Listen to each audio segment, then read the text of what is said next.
I mean, this is more than 400 pages and almost nothing happens in this book. I have no idea why I actually pushed myself to finish this book, but the characters were so boring. After I had read 10 pages, I already felt bored and it already started to drag. Bad books. I read 7 books this year and most of them have been bad. So let's talk about the books I read this year, starting with the books I've loved, and then let's slowly progress to the worst books I read. So make sure to stick to the end, because at the end I'll be ranting about some books that I read that I'm not sure if I should use the word hated, but it was pretty darn close. Unfortunately, I've had 2 5-star reads so far, and the first one is Age-Old Sin by Daniel T. Jackson. So this is book 2 in the Ilborn saga, and this absolutely blew me away. If you know me, then you know that I absolutely loved Ilborn. This is the first book in the series. This is one of the best self-published books I have ever read by far.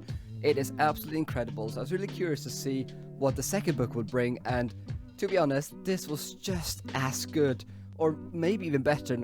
Probably not better, but it was just as good. It was a 5 out of 5-star read. The characters are so good. The pacing is spot on, and even though we follow 4 different characters spread across like this big world, every single POV is just as good. It is very rare for me to experience a fantasy where I love all the characters equally, but in this series, I love them all. It is just incredible. I love how Daniel T. Jackson slowly makes these characters come together. It just works so brilliantly. The characters are so real to me. What I love about this series is that it kind of feels like reading a series, if that makes any sense. Like every chapter is almost like an episode in a show, which has like a introduction, a middle, and a conclusion. So every single chapter in this series, it's also the same for the first book, just feels so satisfying. I know quite a lot of people know about this series in the self-publishing community, but still, it is criminally underrated. Like, I don't really understand how you can love this book. Okay, I mean, I do know that some of the characters are maybe a bit problematic, but that doesn't mean like you love the characters, you know? So please just pick up the Ilborn saga. This is definitely one of my favorite ongoing series, maybe my all-time favorite. It is literally just incredible. I gave the first book 5 out of 5-star last year, and I gave this one 5 out of 5-star again. It is so rare that the first 2 books in the series are both 5 out of 5-star reads, but this is definitely the case here, and these are also chunky, so there's lots for you to read. Please give this a go. I need more people to read this so I can chat to more people about it, because it is amazing. My second 5-star read of the year was a novella, which was Hellmouth by Giles Christensen. I think that's how I pronounce his name. I heard about this novella from Jimmy from the Fantasy Network, and I loved it so much. I read it on audio and it was like 2 hours. It was very short, but this is basically a medieval horror fantasy novel. I mean, how cool is that? I've never read anything like this before, and it blew me away. I mean, it is so short, but it is incredibly atmospheric. It's very scary. I mean, the characters are great. Like, it just blows my mind that such a short novella was able to cover so many things. It's just incredible, and usually I'm not a fan of historical fantasy, but this just felt different because this was horror, and it was just incredibly satisfying. It was incredibly scary. Just the whole concept of this Hellmouth, which is in the title, so it's not a spoiler, is just, I mean, I just loved it. I listened to it in one sitting. I mean, it's 2 hours. I would definitely recommend it. If you're looking for something short, you know, you just want to finish something off, pick up this book. It was brilliant. Okay, so those were 2 of my favorite reads of the year. Let's move on to something a bit more average. But before we continue this video, I need to tell you about a very new exciting Kickstarter project, which is from today's sponsor, Derek Allen Sidaway. Derek is currently running a Kickstarter for his 16th fantasy novel, which is for the book Storm Totem, the sequel to the smash hit Beast Mage. The author basically described this book as Digimon meets Avatar The Last Airbender, set in a setting inspired by pre-Columbian America, where mythical creature companions, elemental magic, and warring factions are at the heart of this novel. Derek is also a huge fan of Pokemon and the monster taming genre, which was a huge inspiration for this series. Now, by backing this Kickstarter, you'll be given a chance to get yourself a signed paperback, or the ebook, or the audiobook, which is narrated by no other than Travis Baldry. Now, this Kickstarter has already smashed the target, and there's only 7 days left, so you better hurry if you want to get a piece of the action. Thank you so much, Derek, for sponsoring this video, and make sure to check out the Kickstarter. Now, let's get back to the rant. Okay, average sounds harsh for this book, because this is actually a well-written book, but that is The Children of Gods and Fighting Men. This is a beautiful broken binding edition. This was one of my wife's favorite reads of last year, and I finally decided to pick it up. I also was able to meet Shona in September last year, and she was super nice, and I've heard so many great things about this book. Like, it has received some awards, a lot of praise, so I was really curious to pick this up, and what I will say is, This is a well-written book. This is basically a historical fantasy inspired by Irish mythology. What I loved about this book is that motherhood is a big theme. Like, both of the main characters are mothers, I suppose you could say. You can read to find out. And it's really well done. And I also feel like it is probably quite historical accurate. And I also think the plot was fascinating because you follow these two main characters that are on different sides of this bigger conflict that is unraveling before your eyes. So I really don't have any complaints about the characters or the world building or the writing. I think for debut especially, this was really, really impressive, but I will not be continuing the series, and there's two main reasons for that. Firstly, I just don't think that historical fantasy is for me. I mean, I just usually prefer books that are set in alternative worlds, and the fact that this is set in Ireland, I mean, I think it's really cool, but it just didn't really help me get that immersed, you know? And also, I think the world was a bit too bleak for me. I'm pretty sure that this is probably like quite historically accurate, how bleak the world felt, but it just felt a bit too grey for my taste. So hopefully you can see this is very much a me thing for not enjoying this book. I know a lot of people that love historical fantasies have absolutely praised this book, and I can definitely understand why. But ultimately, for me, I prefer like high fantasy, you know? So I gave this one 3.5 stars. I would definitely recommend it if you think historical fantasy that is inspired by Irish mythology or where motherhood is a big theme. Definitely pick up this book. I think it's really great for that. Okay, and then I also wanted to read some more Adrian Tchaikovsky. I've only read Shards of Earth. That didn't work for me. So I wanted to read some of his shorter works, and I picked up Dogs of War. And this is a relatively short book. I think it's like a bit more than 200 pages.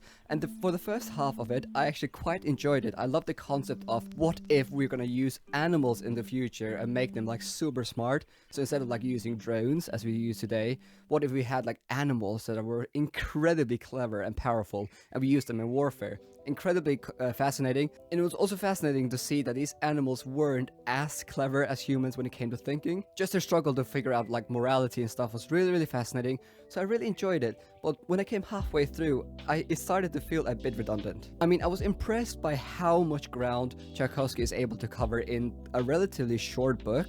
But my main issue was this, and that seems to be the case for almost all the sci-fi books I've ever read. The characters are just not interesting enough. I mean, in this novel you have some humans that are at the forefront, and then you also have these animals where you get inside of their head, and which is quite interesting, you know, but I just didn't really find them interesting. And that is why at the second half of this short book, I just started getting bored, you know? I mean, even though the concept in this novel was explored in more detail, I just started feeling more and more bored because I just didn't care for the characters, and that just seems to be a common thing with sci-fi. Like, I just don't relate to most characters in sci-fi novels. I know I need to read The Red Rising, which I've heard is more character-driven, and I mean, I thought Dogs of War was alright, but it just seems like so many sci-fi books, they love to prioritize the concept, like this big idea that they want to be explored, and then the characters come next. And I've now read 2 books by Tchaikovsky, and that has very much been my experience. Shards of Earth, the concept was absolutely mad,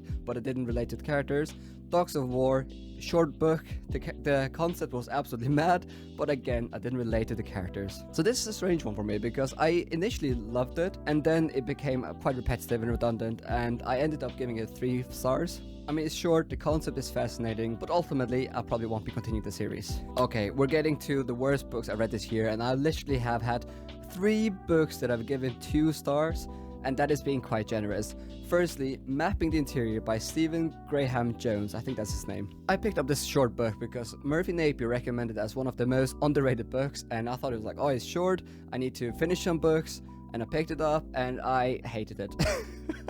Okay, maybe hate is a strong word. I was also quite tired when I read it, and it's only 100 pages, so I read it in one sitting, but I mean, this was so strange. One thing that I enjoyed about it is how atmospheric it felt. Like, obviously the author is great at writing atmosphere, but it just felt like this novella was intentionally confusing and weird. You basically follow this young boy that has lost his dad, and then the dad, he comes back as a ghost, I suppose you could call it, and he starts haunting this young boy.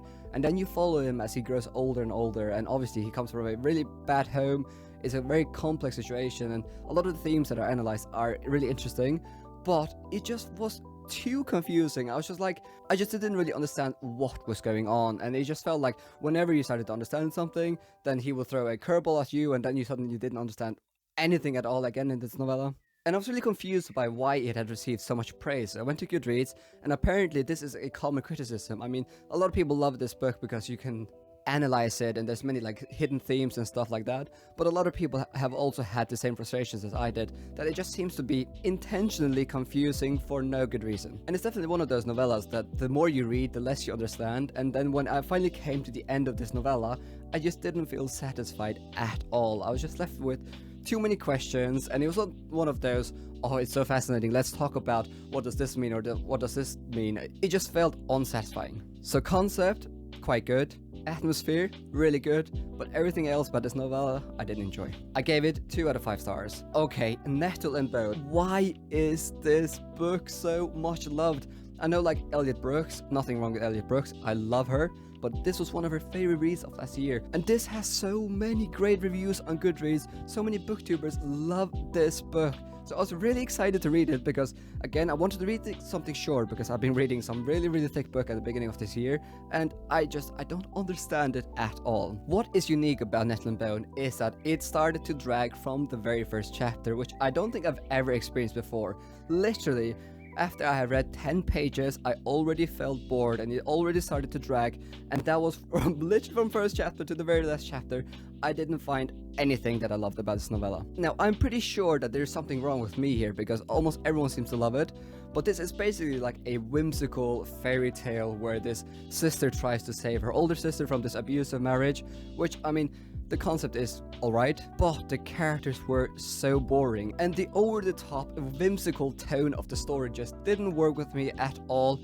The pacing was all over the place, in my opinion. I mean, the first half of this novella, it almost feels like nothing happens at all. Like, I was really confused about if I had missed some big details in the early stages of this plot, because I was like, what is going on? Like, this book is about to end and I feel like nothing has happened. And when the plot starts moving forward, it just became too whimsical, too weird. And then you have this romance that was like really poorly done. The main character was just so boring, it didn't have much depth, and none of these characters felt interesting to me at all. And again, like, the thing that blows my mind is that how can such a short book drag so much? I mean, I usually try to be a very fair reviewer, and I do understand why some people love this book, because if you love like whimsical fairy tale kind of stories, then I can see this book being like an average read, you know?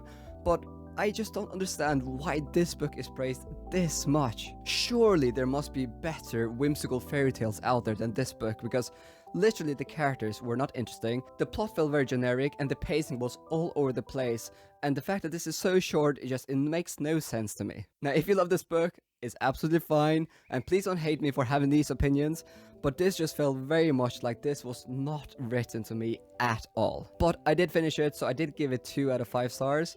But let's move on to the worst book I read this year, and I have no idea why I actually pushed myself to finish this book. The only reason why I pushed myself to read these 2 out of 5 star reads is only because in the first 2 weeks of this year I didn't read anything because I had so many deadlines, and then now I really wanted to finish some books. I really pushed myself to actually finish some books, and it was not worth it. Guys, sometimes it's just better to not finish a book. Believe me, because I almost went into a reading slump reading these books. Okay, the worst book I read this year, without a doubt, is The Goblin Emperor by Catherine Addison. This book has 40,000 ratings on Goodreads, and it has like an average of 4.1. So this book is crazy much praise and has probably sold like 500,000 copies. This book has won awards and stuff, and I was so excited to read this book for many reasons. Firstly, the broken binding edition, absolutely stunning. It's signed. I just love the cover. I love the art of the naked hardback as well. And I just really wanted to love this book. And then also just the concept of having this goblin that becomes the emperor like randomly and has to figure out what to do and stuff. I just thought that sounded so fascinating. But oh man, I did not enjoy almost a single page of this book. I mean, the book starts quite well, but I have so many issues. I could probably make a dedicated review for this, but I'll be brief here because I don't enjoy hating on books, and I really feel like this is probably more a me issue. Again, 40,000 ratings on Goodreads, that is a lot for a fantasy novel. But firstly, let's talk about the prose. I mean, that is probably the most iconic thing about this book. The prose is, how do you even describe it? It's like, thou dost shall not do. It's like Shakespearean, archaic kind of prose. And I suppose you could argue the prose kind of matches the vibe of the story, but felt like this book was written like 300 years ago, and I'm not even joking. And then the use of serenity, that is like your highness. It is like on every single page of this novel, someone will use the word serenity, serenity. It almost drove me mad. And then the worst thing is the pacing. I mean, this is more than 400 pages and almost nothing happens in this book. And I'm not even exaggerating here. Literally, almost nothing happens. 400 pages of just people walking in courts, discussing marriages and some political alliances, and then also this is intentionally confusing. You're not supposed to understand everything that's going on. The author intentionally made the characters have very, very similar names. You probably have 100 character names in this novel, and so many of the characters, literally maybe if you will have 5 different characters, and all their names will be so similar. Now, the reason why she did this is because we're supposed to understand the confusion that the Goblin Emperor goes through. He's thrust into this impossible situation, and he just needs to suddenly understand everything. So he's confused, and we're also supposed to be confused. But this just led to a very unpleasant reading experience because you had no idea what was going on for like 90% of this novel. And then people call this a slice of life novel. It's more like slice of death. Like, okay, I'm starting to sound like a hater here, so I apologize for that. But it's just because I read Mapping the Interior, and then I read Nestle and Bone, and then I read this. And literally all of them were 2 out of 5-star reads for me. So I also think the timing of when I read this book was just very, very unfortunate. But all I say is I did not enjoy this book at all. I will never recommend this book. I know a lot of you probably love this book, so I do apologize. More power to you. I'm really glad that you love this book, but I just don't understand it, and I will probably never read anything from this author again. And again, I do apologize for being so negative. I don't enjoy ranting and almost hating on books, but I just feel like I've read so many bad books this year, and maybe it's just the master making me tired or something, so I do apologize. I'll try to be more professional next time. To finish on a good note, I will actually recommend this book to someone. If you're looking for a fantasy that has really like weird prose, that is very, very slow paced, and where confusion is a big part of it, and some people say this is a slice of life novel, which I wouldn't agree on, but most people say that. Definitely check out this book. It's definitely one of the most unique books I've ever read. But if you want to take anything away from this video, then please read the Illborn Saga. You won't regret it. So those are the 7 books I finished this year, or technically it's 5 books and 2 novellas. So guys, let me know how you like these more laid back, chilled videos. I actually didn't do a script for this video, which is very rare for me, but I just wanted to speak to you heart to heart, and that's probably why my emotions got the better of me, so I do apologize for that. But if you're still here, let me know what your favorite read of the year has been so far, or maybe leave a sword emoji. And as always, thank you so much for watching, and a special thanks to my Patreons who support what I do here. I really appreciate it.